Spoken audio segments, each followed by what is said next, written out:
Everyone sees the face paint and the energy on game day, but they didn't see the 155-pound kid who was told he'd never make it. We're getting into the truth of what it actually takes to make it to the next level of collegiate football.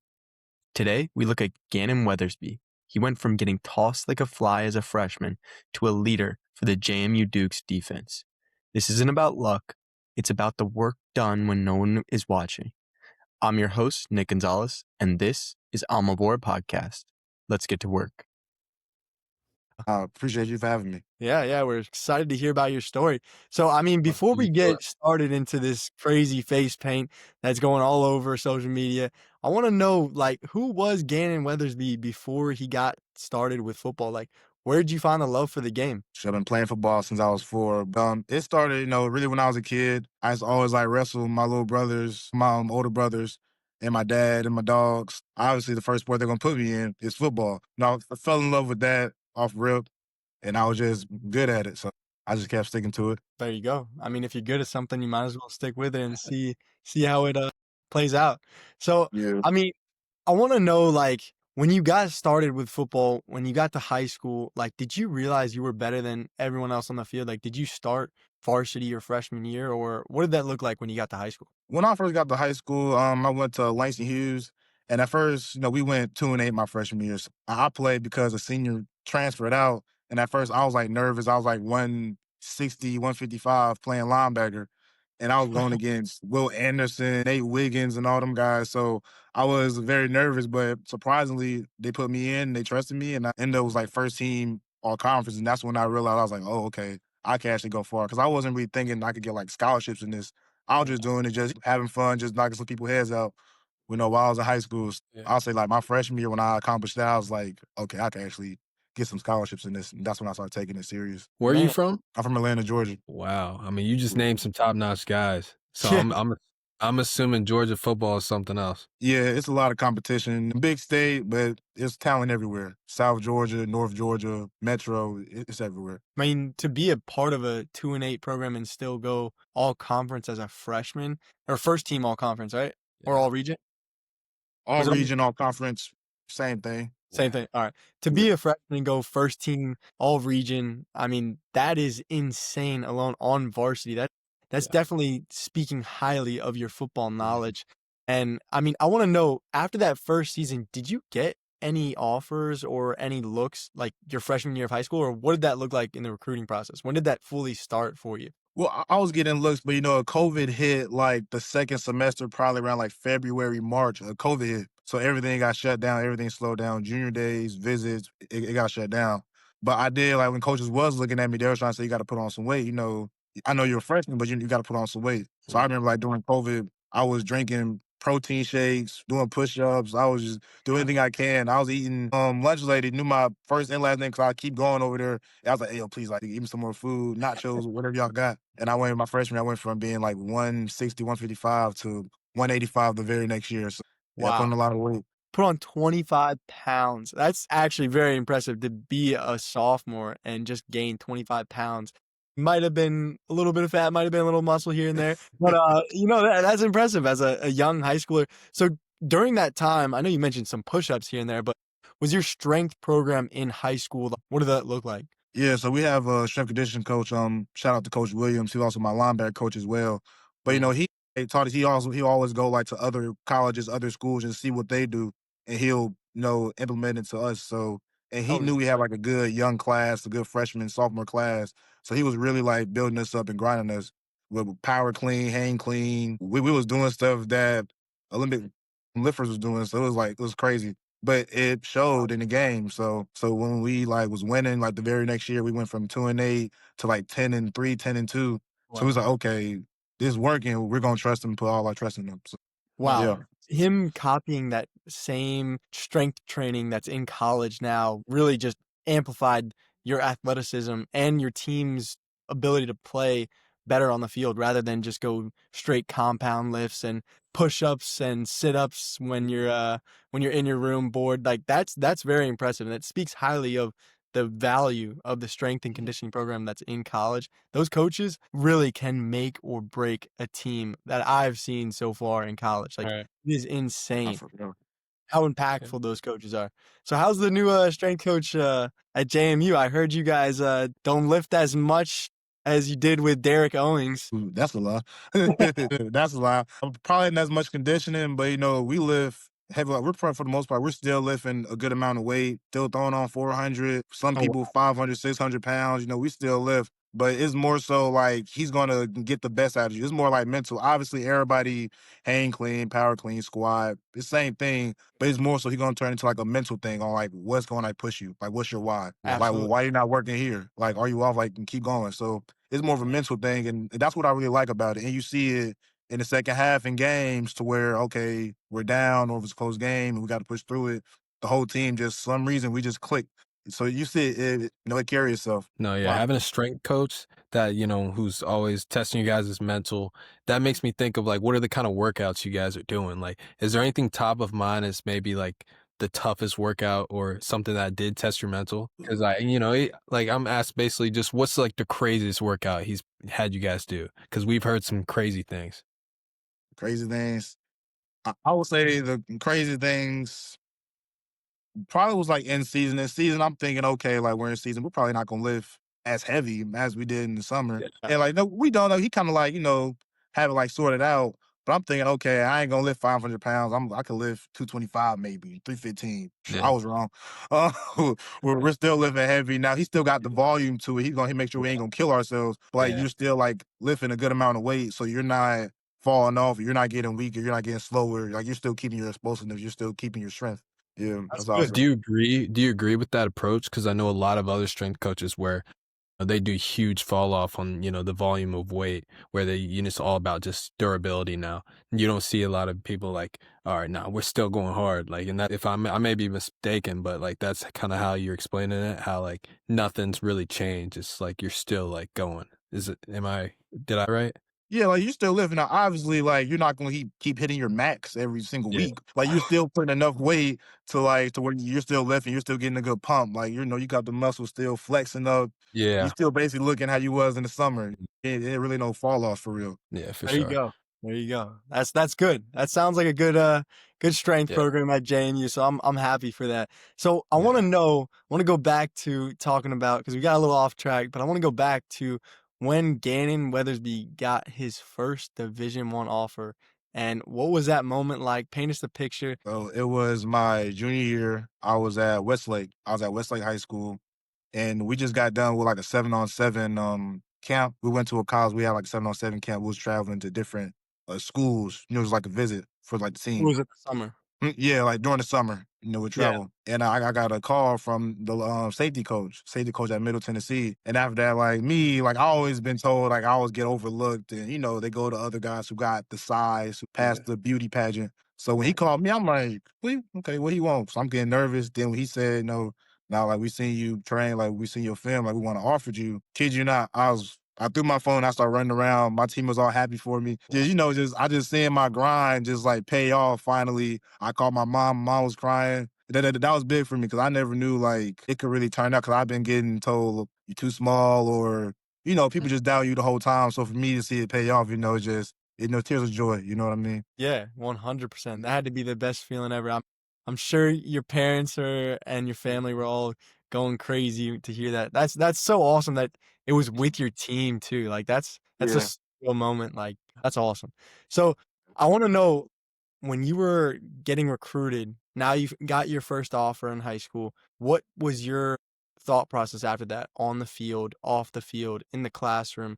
Like were you hanging around thinking you were good, or was it time to get to work after that? No, it was time to get to work because I know, okay, if one school offer, other schools gonna start looking at you more like, okay, who is this guy? Like, why did this team offer him? So I knew I had to keep pushing myself just to the Yeah, limit because I didn't want to be OG1 offer and that's it. No, I obviously want to keep getting more. But at the 100. same time, I understand like my coaches, they're expecting more of me. Now you have freshmen that's looking up to me and so Mm. forth. So I understand how to keep pushing myself. When you get an offer like that in that way, you're gonna want to push yourself. Why wouldn't you? It's Oh gonna yeah, make you grind more. So, yeah. 100%. You decided to step in and be a leader for the younger guys, and obviously that paid off. So now what led you to commit to JMU over all the other offers? So James Madison, I was really a linebacker. As I can play other positions, but linebacker, that's my bread and butter. Every other school wanted me as a DB because they see how versatile I was, how I could move. Every school wanted me as a safety. So when James Madison, you sat down with Coach Ignetti, he gonna have his leg kicked up, and I was on my official visit. He started talking in that tone. He said, "Hey, other schools think you're too small. We think you could play. We want you as a linebacker." But that was it. I was like, "Oh, let's do it." So because every other school wanted me as a safety, and just Wow. for him, as big of a coach as he is now, for him to say, "Hey, we didn't see you as a linebacker," it just gave me, it's like, okay, like I can trust this coaching staff. Like they believe in me to where they will overlook everything and just want me as a linebacker. I just like, yeah, this is where I want to be. Wow. That's, I mean, honestly, one of the smartest decisions you could have made as an athlete to Yeah. realize that when you were younger, you were just trying to play college ball. And then you saw a coach that really saw you for the athlete that you were and really your bread and butter as a ball player on the field. Like that's not something that a lot of guys can really do. They see a big offer and they're like, all right, let's go there. Let's go play at that better school. Maybe just a little bit more NIL, maybe just a little bit more looks from the NFL. But I mean, you decided and it obviously is paid off. So that's awesome. That's awesome to hear. It's a blessing. No, I gotta ask. Let's say you did get an offer from Power Five, Michigan, but they want you as a safety, and then you have JMU want you as a linebacker. Would you change your position then, or were you set in stone about I want to play linebacker? I want to play linebacker because like I can play safety, but just like my style of play, just how I impact the game, and just knowing my style is just like I feel like I'm more of an impact at linebacker. Okay. And then just James Madison, like they see me as a linebacker, like they trusted me. You want to be a part of a coaching staff that believe in you, that wants you, not Yeah. just some coaching staff that just wants you just because other schools want you or that Right. don't believe you in all your areas. So that's really why I picked James Madison. I don't care who offered me. You could put Bama, like I don't care. Yeah. Who was the biggest school to offer you? Now that Biggest we're school to offer me, it was a lot of mid majors, Army, West Point, James Madison, Western Kentucky, really just mid majors. But they all wanted me as a safety. James Madison wanted me as a linebacker, so it was there you no brainer for me. no Okay. brainer. That's Yeah, awesome. that's Yeah. awesome. That's huge. That's awesome. So Yeah. now that we're talking about James Madison University, the school you're playing ball at, I want to know when you first got to JMU, every freshman has a welcome to college sports moment where they realize they're playing on a totally different level. What was that moment like for Gannon? And was it a good moment or was it like one of those hide your face in the film room type of moments? I had a lot of moments. But the moment that really like let me know like you're really in college now was Utah State. And Utah State, they had their student section right behind us. And I'm not even playing, but they keep calling me out and calling me all the worst names in the book. But it was halftime and I was like third string on the kickoff return. And when you third string, you thinking you ain't gonna really play. Yeah. So at halftime, he said, "Hey, Chuck and Kai's down. You're up. Kai got out with a concussion. You're up next." And I'm like, "Well, that's a scary way to tell me I'm about to play." So, Yeah. so I didn't trip. I'm kind of like nervous, but like excited. Yeah. And when I went out there, I got scared. So, you got to point out who you got to block. I'm like, Yeah. 1, 2, big old Samoan dude, beard, tattoos. And after that, like, I'm just praying to God, like, please, like, can't kick this out of bounds. Like, I'm really not trying to block this dude. He kicked it. It didn't go out of bounds. I had to block him. As soon as I turned my head, he like pushed me on the ground and he missed the tackle, but it was my guy who almost made the play. So Yeah. then that's when I realized I'm like, okay, something got to change. Like I'm really trying my best to block this dude, and he just like swat me off like a fly. So I was like, okay, I'm really in college now. I'm going against grown men. Did he lay you out or was it like nah, I, he didn't fully get by. You gave him a I mean, it was so embarrassing because I really tried to like hit him, but he like he didn't even try. That's what kind of like irritated me the most. He just pushed me off and just kept running. And I was like, okay. Like, dang, I would have been better if he would have just laid me out. he had to Versus be just swat me like a fly. he had to be one of those super athletic tight ends that just was those guys can just manhandle anyone on kickoff return or kickoff. It's crazy. He was a Nah. rush. He was a defensive end. That's what made it worse. Oh, No, he was yeah. a So DN. I'll say, He was a DN. Damn. no, Yeah. yeah. So that was obviously a big lesson learned for you. I want to know, how did you approach the game differently after that? Like, how'd your mentality shift? Just be ready because you never know when your number's going to get called. Because I'll say that's why, like, the reason why I'll say I got swatted like that, not so much because, like, I didn't have it, like, I wasn't tough enough. because I just wasn't ready. I wasn't prepared to get put in. So when they put me in, I didn't take advantage of my opportunity. So I'll Yeah. say that's what it is, just Wow. preparation. You can't beat preparation. Just always be ready, you know? That's Yeah. a good answer. Now I see this all over social media. Gannon Weathersby with this face paint. Tell us a little bit about what really made you paint your face entirely before a game, and does it intimidate the other team, or what is it? What's the point of that? So I mean, yes, I mean for most guys it kind of like intimidate them or kind of like look at me sideways, like, man, what this dude doing? But it started really in high school. Just me and my teammates, we just painting our face, and it started off as a joke. And it was a playoff game, a big playoff game. And I said, man, for this game, I'm gonna do something different. So I just put it all over my face, and my teammates saw it, and they put all over their face. And we walked out, just the whole team, like 7, 8 players on defense, their whole faces covered in eye black, and we won. And we upset the team in the playoffs. We decided, forget this, we're gonna keep doing it again. Yeah. And next thing you know, we made it all the way to the third round until you get to Buford and you lose. Everybody loses Buford. But still, just after that, I was like, okay, like I'm playing good in this at the game of my life. The first time I did, I'm gonna keep doing it. And I just started coming up with different ideas, different exotic looks. And I Yeah. just kept going from high school to college. Now was the week of Halloween, was that one on purpose to look like the Joker? It looks smack like the Joker. Nah, that same idea, I had it in high school. I Oh, just okay. did it. I was just bored. Yeah, so I ran out of eye black. I was gonna do just my eyes and just it coming down my face, but then I Yeah. ran out. So I was like looking for other ones, and I found a white one. So I was like, man, forget that. Should I just put it all over my face and just have it all out? And it came out. It turned out really good. So I was like, okay, I'm And gonna was pull there this out red? again. I might be tripping, but was there like red, like it was like a red line like here below your eyes, or am I tripping? Nah, it was. You talking about the one this year or the one last year? Which one? I don't know. I thought it was like I did it white, like multiple times. white, and then like red here, like the Joker. It looked like a Joker a little bit. Nah, it was purple. Well, for this year, I think it was purple. It was purple. I had All right. purple and I had That's tough. What's like the most memorable reaction that you had, whether it's like, a player talking trash or a coach giving you a comment? Is there anything that comes to mind? from wearing the eye black.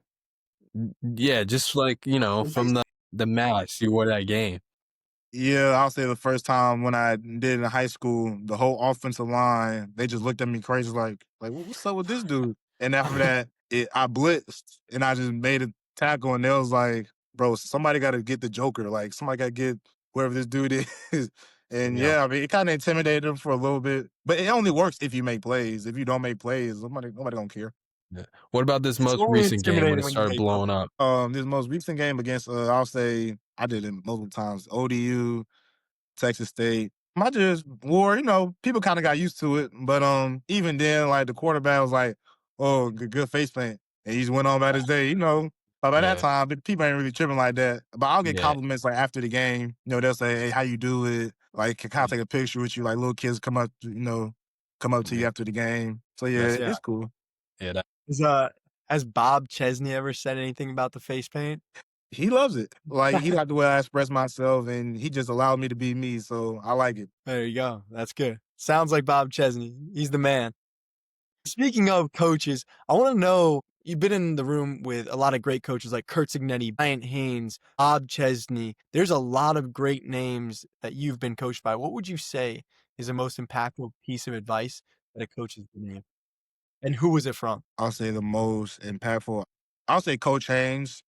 I'll say the one thing that he said was like what I said earlier, just always be prepared. And I understand that's like a small thing to do, but like when somebody say that to you and then you get put in, it just it changed your whole mindset. So I'll say that. And after my welcome to college moment, it just made me look at everything very differently. Just always be prepared, not just in football, but like in life as well. You never know when things gonna happen, whether things go good or bad. Just always be prepared. Always make sure you coming back and understanding your opponent, understand the situation, so you could grow and do better. Absolutely. Always got to have your mind right and mind ready to go in and play. No matter how far down you are on the depth chart. That's for sure. You never know when it's your time. yeah. That's Yeah. So Yes. going off of that, I mean, let's say you could sit down with your 15-year-old self who has that dream of playing Division 1 football, and you can only give him one piece of advice about the journey ahead, what would you tell him? I'll say one thing. I'll say, don't worry about what everybody else is doing. It don't matter what they're doing. Just be you. Wherever, if you want to wear eye black, do it. Well, you see me now, but if you want to eye black, do it.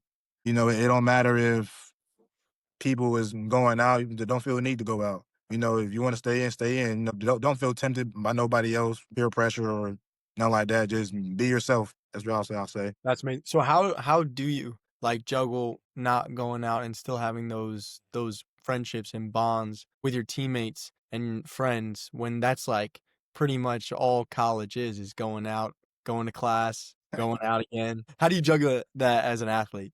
I'll juggle that. I mean, there's different ways to go out. Like people think all you got to do is go to a party if you want to have fun with your teammates, and that's another way if you're into that. But whether that could be just y'all just going to D-Hall, y'all just talking, just checking up on them, just Mhm. calling them, making sure, hey, like you cool? Is your mental straight? Just little stuff like that. It don't always got to be you going out to build a better connection with Mhm. somebody, or y'all on a 2-man building a connection because y'all talking to girls. Like, it don't always got to be that. It could be just simple, just a Yeah. phone call, or just y'all in study hall just chilling, or whether he just need help. Like my tire flat, okay, boom, I got you. And y'all could just work together on that. There's other ways to, build chemistry with somebody. That's deep. That's deep. Speaking of Yeah. mental health, like how do you make sure as a student athlete that your mental health is a priority and really just staying on the top of your game? Like how do you prioritize your mental health? Well, something that I'll do, I'll just say, just being grateful, just knowing where I come from and just Mm, understanding who I am. My grandmother, she'll always send me text messages every day, like motivational or whether it's just a song, be yourself, understand who you is, love yourself and stuff like that. And I have a whole family behind me, who's supporting me and that loves me. So when you got stuff like that, a good foundation is yeah, good to grow off it. that's amazing. Huge family guy. That's awesome. Yeah. That's awesome to hear. When you first came in as a freshman, how did you feel like how important was it like to surround yourself with the right people?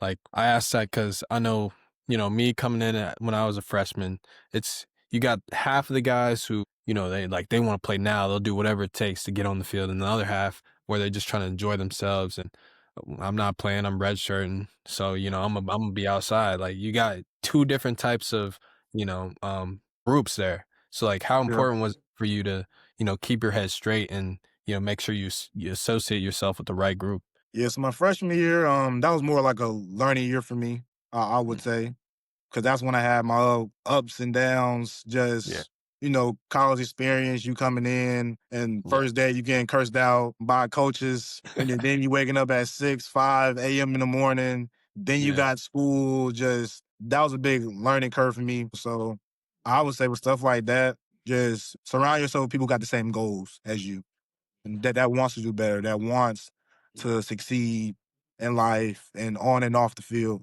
I'll say that. If somebody else is out, smoking, drinking, partying, Mhm. I ain't trying to say you gotta, cut them off, but just like keep them at a distance. You can still say, "Hey, what's up?"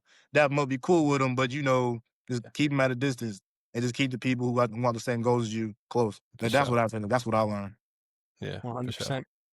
Like Yeah, I love the that. Apple study in 2006, you throw an alcoholic or dude that's partying every single day inside a room, most likely he's gonna change 40% of that room to join him in partying. That dude, that's powerful. You learn that from a Yeah. young age, that's for sure. I didn't know that when I was a freshman or a sophomore or junior, but you learn for sure. That's sick.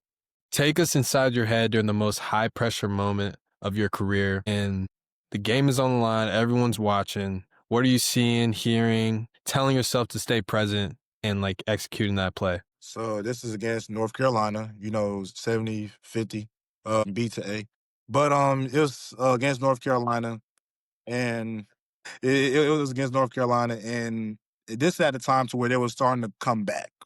We Yeah. had a good, point spread, but like they were starting to come back. They was building momentum. The team starting to come back Mhm. alive. The fan base starting to come back alive. And it was like a play before Trent got hurt and he was down. And they said, Yeah. "All right, Gannon, you got to go," because everybody else either tired or they can't play whatever, so you got to go. So this goes back to what Coach Haynes said, always be prepared. So me, I've been studying, wasn't expecting to play a whole bunch of snaps, but I've been studying and watching film, and I went in there and I got a strip sack.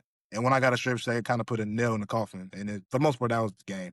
We went down and scored, and Wow. it was over with by that point. Wow. That was your Was this the high scoring? This was the really high scoring North Carolina game, right?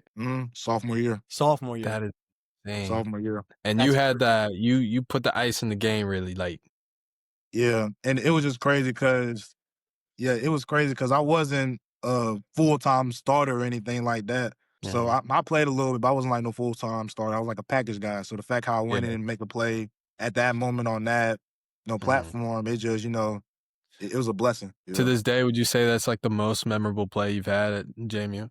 Well, I still got more years, but so far, yeah, because my whole family was there. And before that, I was just only on special teams. So when they just threw me in the fire like that, I made a play in front of them. It just brought joy to my heart. So, You still awesome, you still man. got that clip on your phone? Oh, come on now. Got to.